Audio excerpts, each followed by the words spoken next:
In this video I'm going to show you how to replace the valve cover gaskets in a Subaru Impreza. It's a non-turbo model.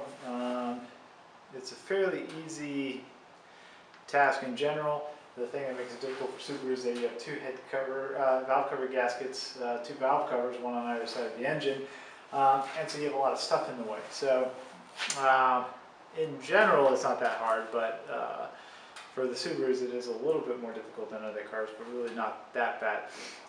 The parts I'm getting, got this provided for me by usautoparts.com. It's a valve cover gasket set, just basically by Apex. Looks like they're decent, so hopefully it's a good set.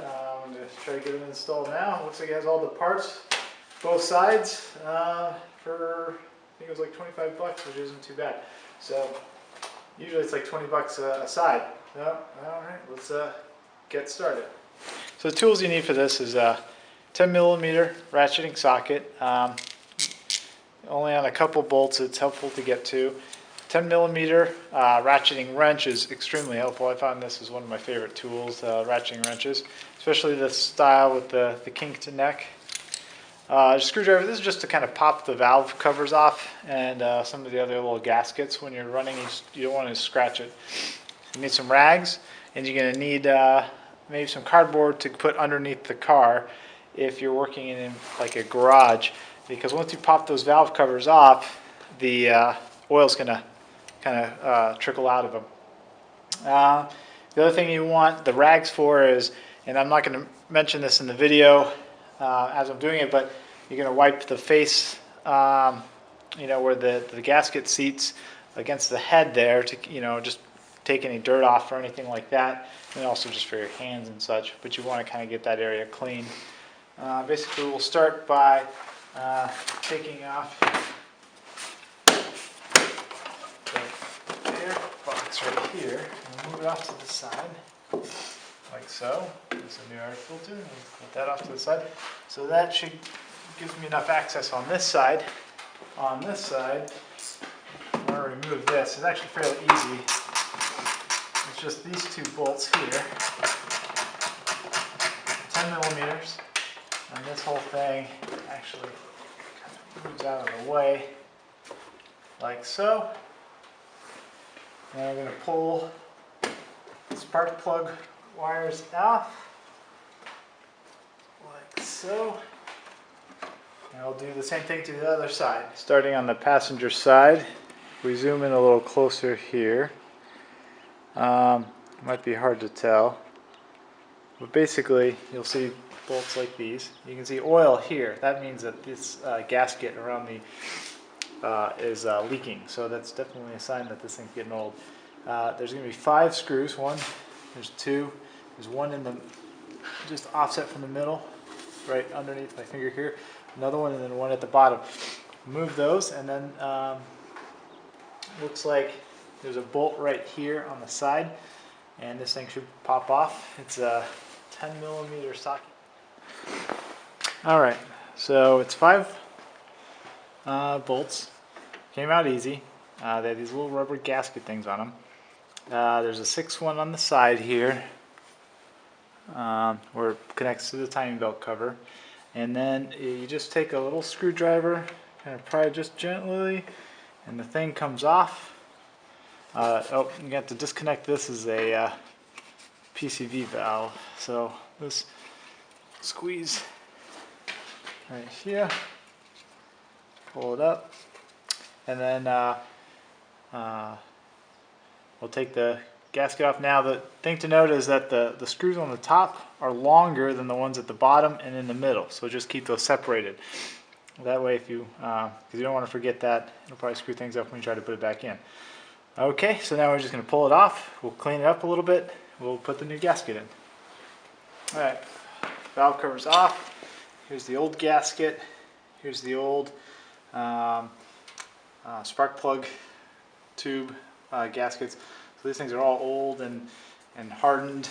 So now what we need to do is put the new gasket on. And the easiest way to do is figure out which way goes where. And I can see that this has a little arc right here. an arc right there. And then just based off of these, I know, see how this has this curve right here, curve right there, kind of a quick turn. Yep, alrighty. So we're going to put it in this way. Okay, well, it looks like it wants to keep popping out right there. Part of it is because it's oily, so you might just take a rag and clean it. Here's the new seats. I'm going to put these things on the tubes in the car, and then these will stick up against this when the valve cover is reinstalled. Now, just a side note, on the far side of the valve cover, you have these little gaskets that go around the bolt holes. Had to pop these off with a screwdriver, and new ones are provided in the set, so we'll be replacing those as well. And yeah, I just didn't want you to forget to do that or wonder what those things were or why these things were still there. Okay, I wish I had a better view I could give you. So here's the gaskets for the spark plug tubes. They just fit right on. And we're going to stick the valve cover on. I hadn't had problems with the gasket staying in the valve cover, which is good. So now this is going to slip down. And we're going to try to prevent getting any dirt in the valve area while we're doing this. Alright, so that's will kind of sit by itself. It's got one of the longer bolts with one of the new gaskets, whatever bolty rubber gasket thing, so I can get started here. And now if you're trying to figure out how to orient the thing, remember these spark plug holes will be in the upright position. If you got that, then you pretty much have the valve cover in the right position. Same with this. And then we'll work our way around. Don't tightening them in. You don't have to tighten them too much. Just keep in mind this is a aluminum head, and it really can't take a lot of torque. So just get them snug in there, and try to work yourself kind of cross pattern when you're tightening, so that you get an even seat of the gasket.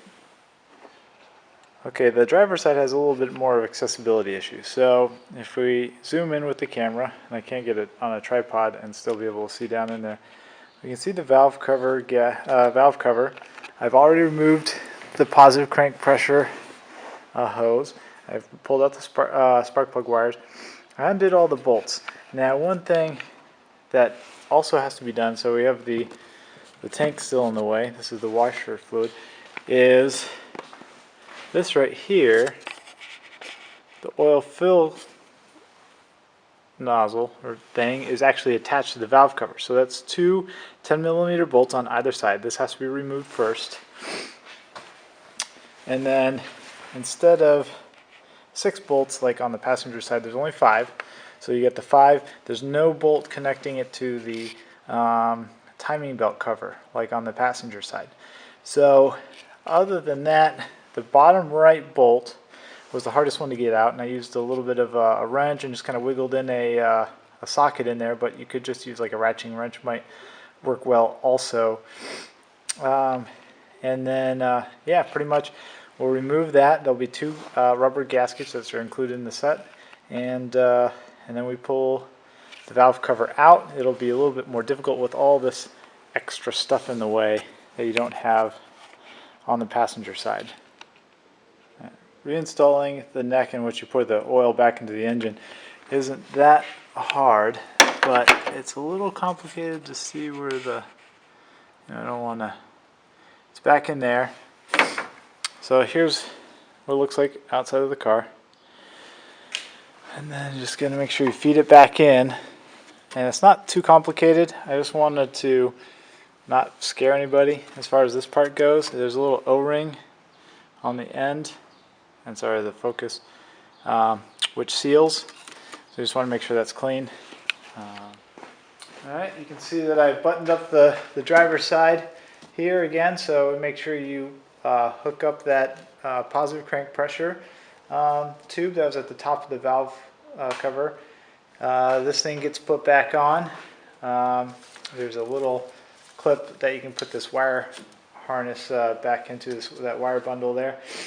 This gets slipped in. Just a side note, there's like it has like a cone shape at the bottom of the wiper reservoir, and that fits into a circular depression in the wheel well there, and then just two 10mm bolts that back together. Thank you for watching the video. I hope it was helpful. If you liked it, please give it a thumbs up. I'll have more on the Subaru Impreza coming up, so if you would like to subscribe, I'd appreciate it. And if you have any constructive comments, any questions, feel free to leave them in the below in the comment section of the video. I have a link to US Auto Parts website where you can get the parts here in the description as well. So thank you very much, and hope it was helpful for you. Bye.